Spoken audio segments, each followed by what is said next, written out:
Hello, everyone. So this talk is about OpenChain and expanding the OpenChain portfolio of standards. Will we have more sister standards? This is something that's come up in the community. OpenChain has been doing more things in more areas recently. And people have said, does that mean more standards? It's a very good question. It's a valid question. After all, OpenChain was the first project in the Linux Foundation in the last 14 years that created a standard. And then we created a second one. What's next? Yes, we're not creating new standards right now. That's it. We are doing a lot, but what we do isn't always about standards. OpenChain has made the ISO standard for open source license compliance. It has made the ISO standard for open source security assurance. But we also create an awful lot of adjacent material focused on our mission of a more trusted supply chain. So we do guides, we have made specifications, we have made standards, we have done a ton of reference material to help people. I think the important point, and it's something I'll expand on a little in this talk, is that when you're trying to do something which might include a standard, there's often a lot of adjacent stuff that you do to support whatever your target is. Now in OpenChain, we've always had a super clear target. We've always known what we're up to. We have a vision of making a more trusted supply chain, and our job is to create that more trusted supply chain with the optic of compliance matters. It could be license compliance, it could be security compliance, it could be regulatory compliance. That's how we focus things. And everything we've done, building our standards or building our reference material or building our community, is about executing on that vision, on our mission. So the standards are, in essence, one of the tools that we use, not the only tool. Now, the companies behind OpenChain have always had this idea that our activities should be just like them, as diverse as the geographies they come from or the industry verticals. You know, when you look at something like OpenChain, you see a ton of industry verticals impacted by what we do, as people use our standards and our other material in areas like automotive or banking or cloud, etc. We are a very diverse community. There's over 1,000 companies in our various work groups, our local regional groups, and so on. Examples are on this slide. So Lockheed Martin is a company that is currently chairing our spec. They are, after contributing a great deal, pure play community contribution, and very reflective of the fact that the industry in many verticals is working hard to make a trusted supply chain. The question is how? And I mentioned that we do this in more ways than standards. And that means that when we're doing something, even something new and with immense scope, it doesn't mean we're necessarily making a standard, though we might. We think about something. We study, for instance, a challenge domain. I'll talk about future challenges like AI and SBOM quality in a minute. We brainstorm potential ways to address a challenge, and then we may proceed to a guide, which, of course, may proceed to something like a spec and which may proceed to a standard over time.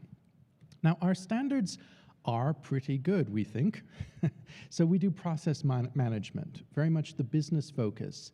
What type of processes do you need as an organization for license compliance around open source? What type of processes for open source security assurance?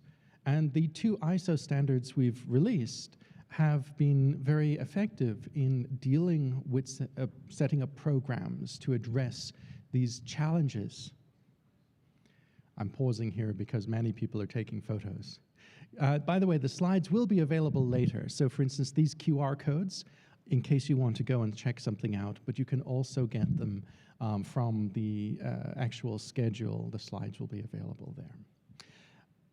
Long story short, our standards are focused on high-level management of things. They tell people where it's useful to have a process, where it's useful to have people responsible for things, and what type of policy you might need. What do you need here?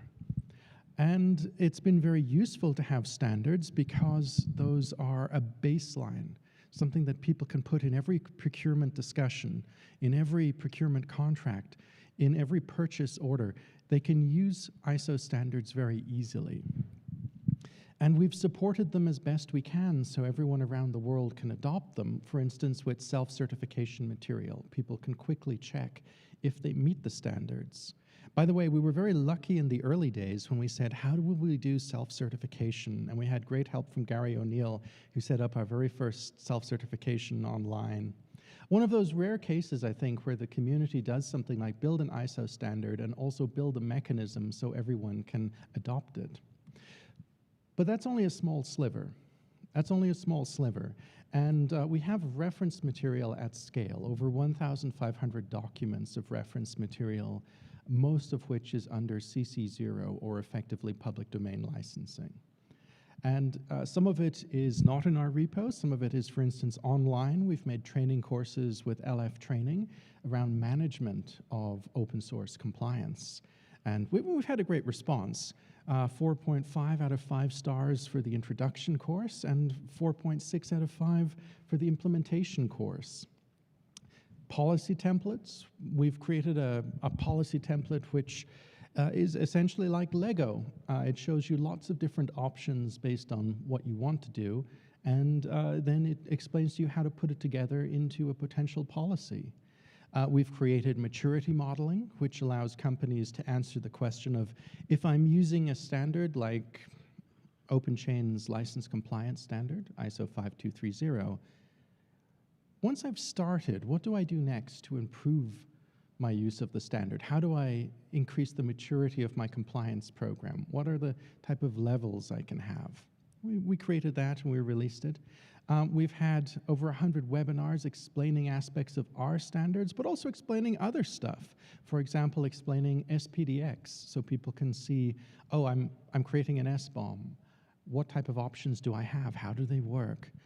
We've had talks from OSI about everything from the AI definition process through to, for instance, how their general work and their general open source definition is accessible, available, and being edited. We've also created, and this is where we move into new territory, we've created responses to the market where there are trust challenges. One example is in SBOM quality. We have requirements around things like license compliance, so intellectual property. We also have requirements from things like the US executive order and the NIST minimum elements of SBOM for selling to federal government in this country. We have requirements incoming in Europe with the CRA. We have incoming requirements in Japan. So we've looked at the question of what's a quality SBOM? When my supplier gives me an SBOM, what is sufficient for me to do something like license compliance and executive order? And how do we build on that? And that started in telco and became quite popular.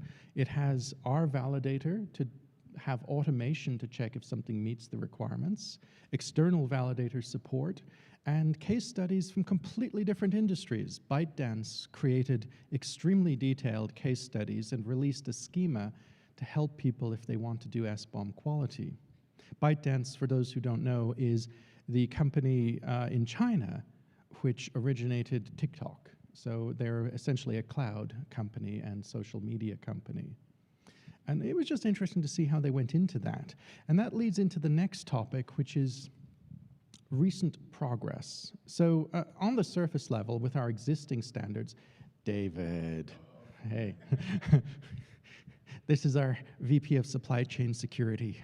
He's going to come here and judge me. I'll be here. Can I fill in as your mortal enemy? Yeah, you're going to be the bad guy. Just throw stuff at me. For those who don't know, David is one of the original people who explained how open source can be essentially used in a sensible way. So when he was over in the government side of defense and Pentagon-y stuff and whatever, about 20 years ago now. I'm afraid so. Good gosh.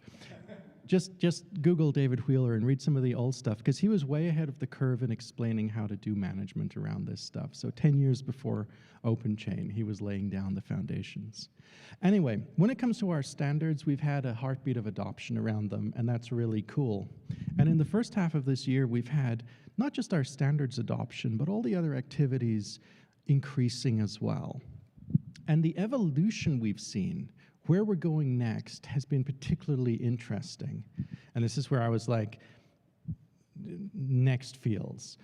We've always thought to ourselves, our job is to make a more trusted supply chain with the optic of different types of compliance. So we want to evolve with the market, but we don't want to reinvent the wheel. So, quick example, SPDX is making an SBOM format. We have no interest in making an SBOM format, though we will talk about SBOM quality and SBOM management in the supply chain. By the same token, when there's something like the best practices badge OpenSSF, we don't want to make a replica of that. We want to point people to that. But when there's a market gap, we want to look at it and think, something that might be needed for trust in the supply chain. AI came to mind. Everyone and their dog and their best friend and their dog's best friend appears to be doing AI at the moment.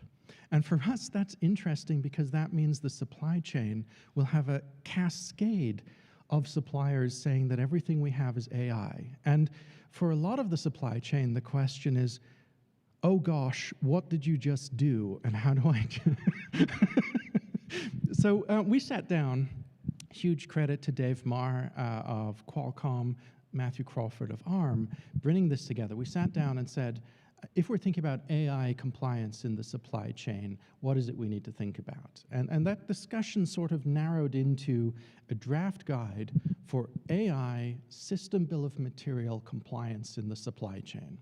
So people have been doing cool stuff like SPDX has an AI profile, so you can do sort of a description of AI bill of materials. We've had, obviously, model openness framework from LFAI and data. We've had OSI doing their definition and all of that.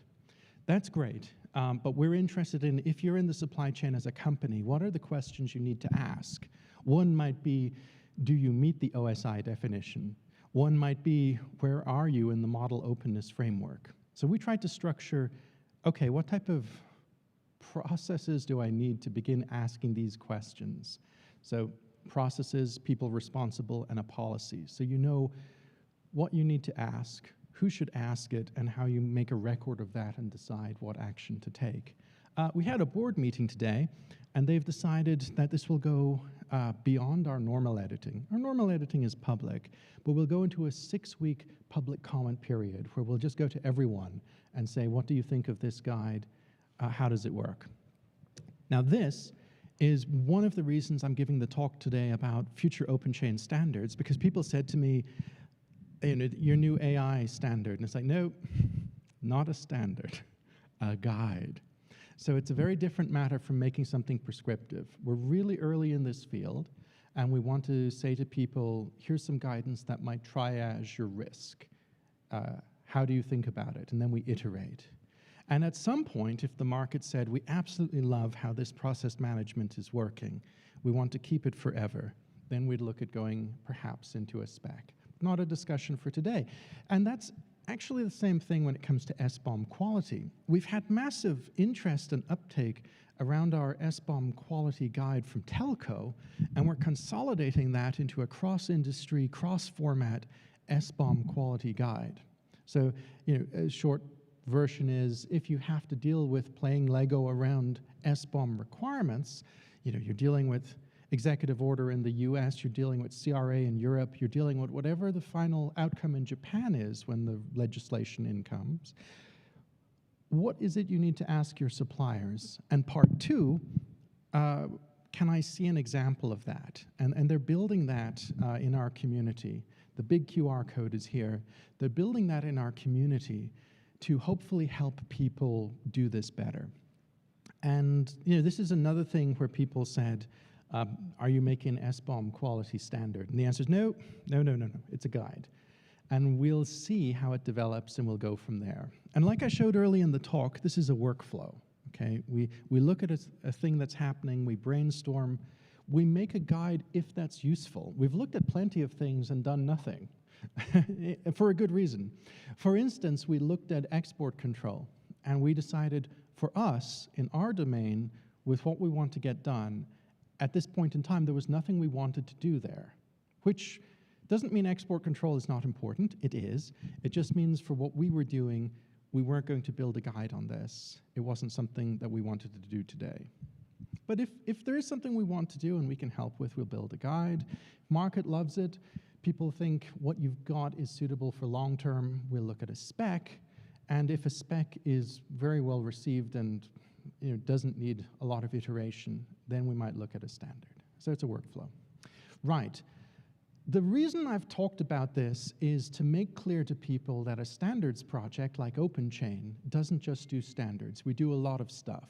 We have a very clear mission. We have a very clear understanding of why we have that mission, a vision, in other words. And we have parameters of execution. In our case, our parameters are clearly explained. We publish our processes, and we try to show people each step of the way how we do everything. One example is we were the first project to do an ISO standard through JTC1 in Linux Foundation. So we've documented how we do that.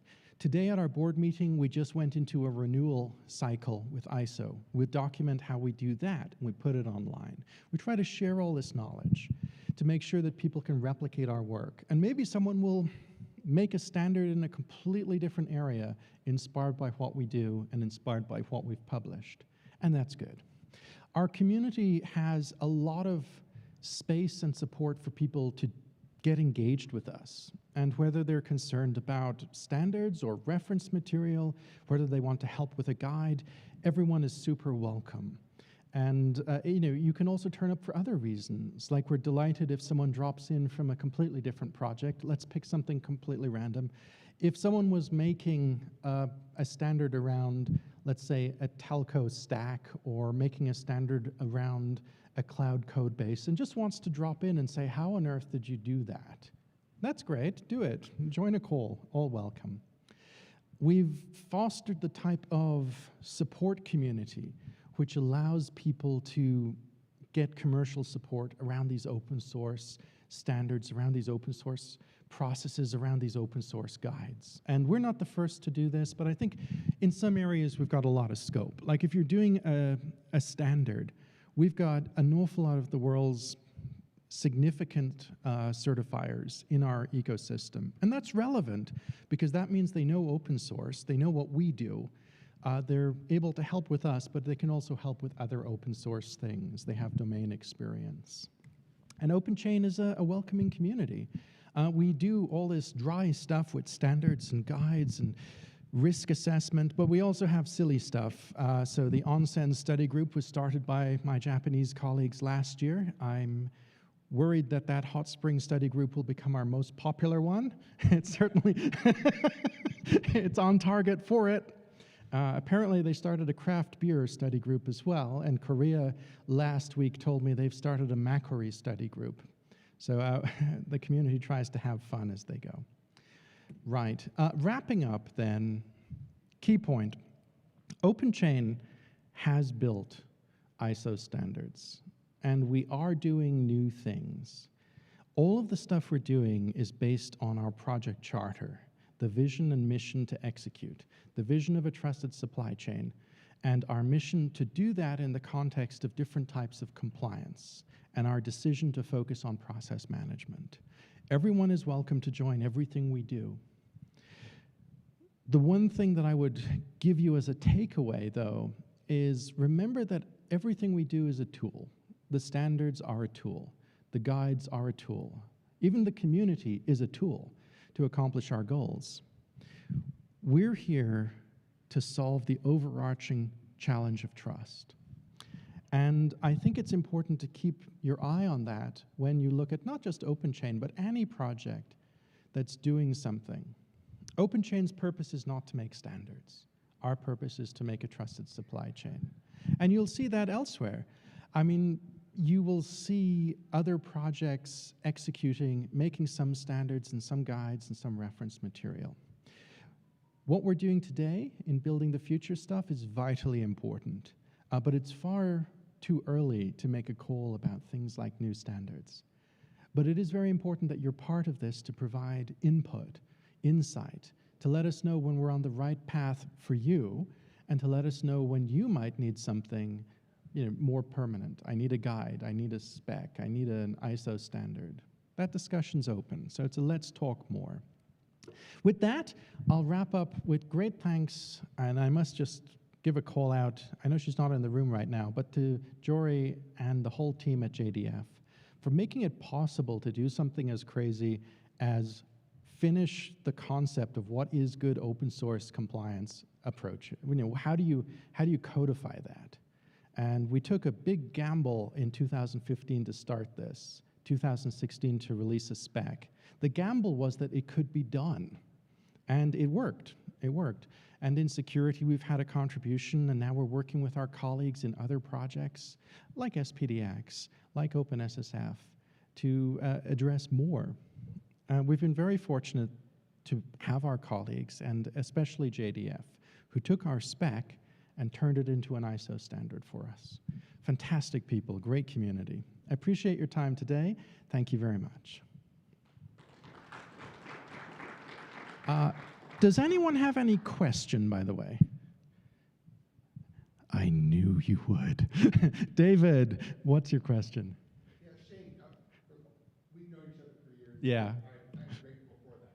So have you had a lot of interactions with the OpenSSF AIML working group on the AI guide? And if not, I want to make that happen because I want to. It seems Right. like we should be working together on that particular guide. And if not, let's go. I'll go work with you and we'll help fix that. Absolutely. Have we had a lot of interactions? No. Some of the people who are on our calls, I believe, are also part of that. But I would love for the OpenSSF people who are charged with coordinating it and for myself to connect so we can move to that level too. Okay, Yeah. Offline, we'll make that happen. That's great. Thank you, David. And the AI stuff has been interesting. When, for instance, Ibrahim Haddad was running LFAI and data, before model openness, I remember going through model openness with him and talking about that. And then before we did this AI guide, I was talking to him. We ended up talking with people who were involved with, I think it's ISO 42001, which is an AI management standard. And we talked with people who were in other work groups and blah, blah, blah. But there's a lot of people. And yeah, I want to get to know as many as possible, especially because we're going into a public comment period. And ideally, in the next 6 weeks, we could do a sanity check, alignment, and then we could go into a publication of this guide in early second half of this year. Yeah. On the sanity check, I mean, our guide really is inspired by ISO 5230. So the structure is very similar to a spec, but it's a guide. So it's saying, if you're thinking about some things to do, here are examples of things to do.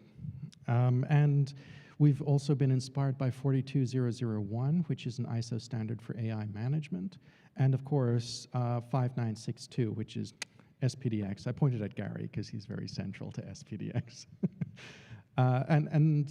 This indicates whatever outcomes are coming down the pipeline for OpenSSF, we very much would want to not just listen to them, but to make sure we're cross-referenced and linked. And yeah, I'm a huge fan of let's tie all the projects together.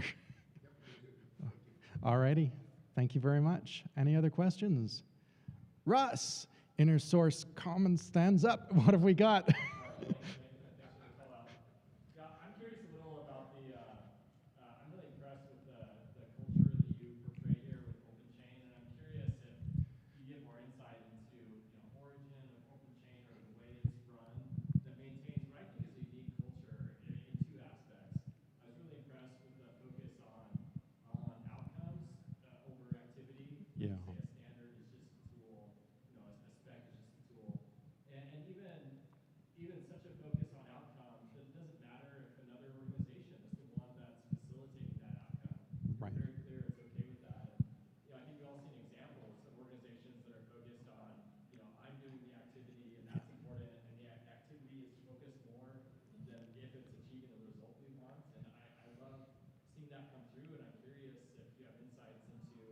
what is it about the way OpenChain is run or started or the people that yields that focus? That's such a good question. Two questions, actually. Okay, so what I'm going to do is extreme honesty. So this will be my last sentence before I'm fired.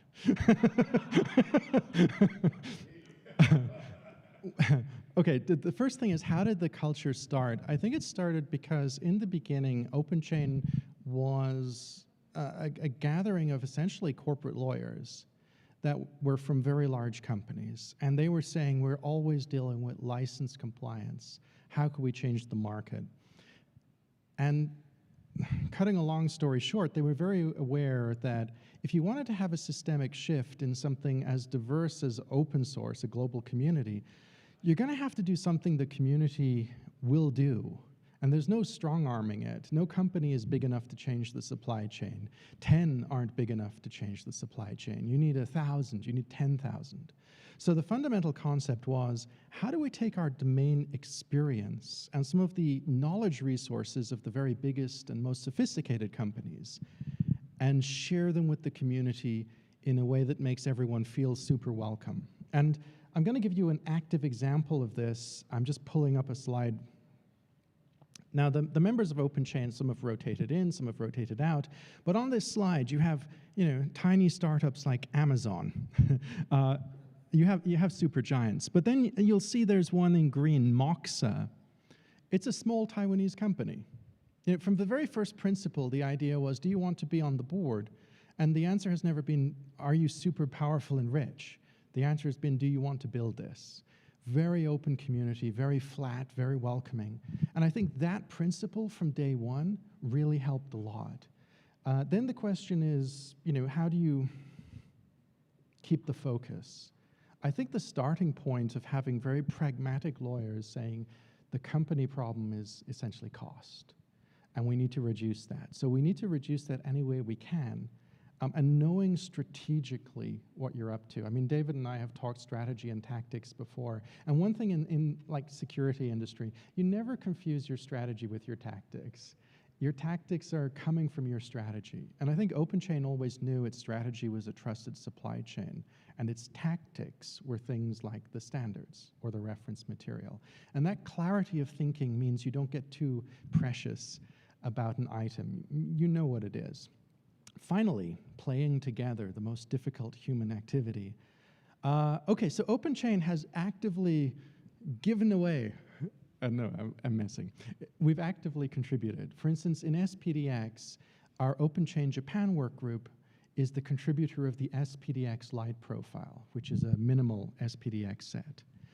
Essentially, they looked at what was needed in the Japanese area and said, we need a minimal SPDX for our suppliers who are using Excel spreadsheets and will email that spreadsheet to us. This is what we need. And then how do we put that in market?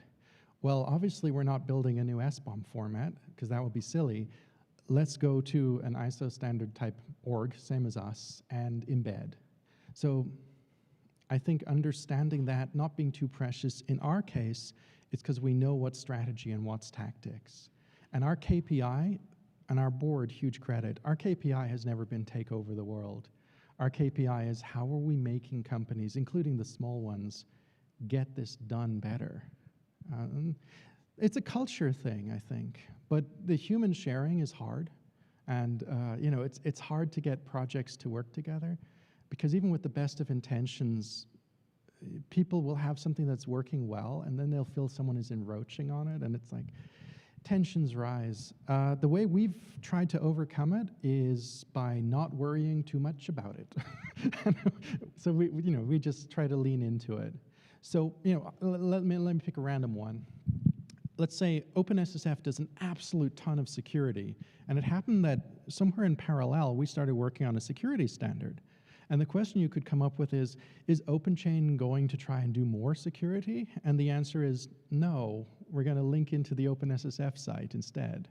So I think that culture has been important, and it actually is a multiplier. This is a really hard one for people to understand, but if you let go, if you rely on the rest of the community, if you link into them, it tends to bring you more engagement, not less. But if someone's telling you your KPI is in the next quarter, you have to show me a 50% increase on attendance, and you're like, well, we sent everyone to their event, you're going to have trouble. It takes vision. But I would love to talk more. I just want to say explicitly, inner source is super important, and I've been very fortunate to be invited to talk a few times. You guys have been great. And what I want to do is to share more with the inner source community that pretty much exactly all of our tools are useful. Because for us, we never thought the supply chain was external only. We are concerned about internal supply chains. And when we made the specs, we were thinking about companies. I'm going to pick one, our board member. Hey, Oliver. Siemens. Siemens is a huge company, and different departments might be sharing binary code with each other internal. And you're thinking, what problem is that? It's one legal entity. But then if you think, who knows where the code will go, suddenly you just need ISO 5230 for internal. So this is where I'd like to work more and more with inner source. And it doesn't worry me about inner source because it's a really young and growing community. It's more of like, I'm interested in, as we grow, how do we make sure that inner source and open source people don't diverge, but instead coalesce? And I just want to call out, I think you and your team have been doing a great job on that. I see the messaging being essentially inner source, open source, manage it with a holistic view. And that's, I think, the way to do it. So, yeah. Brilliant. All right, everyone. Thank you very much indeed.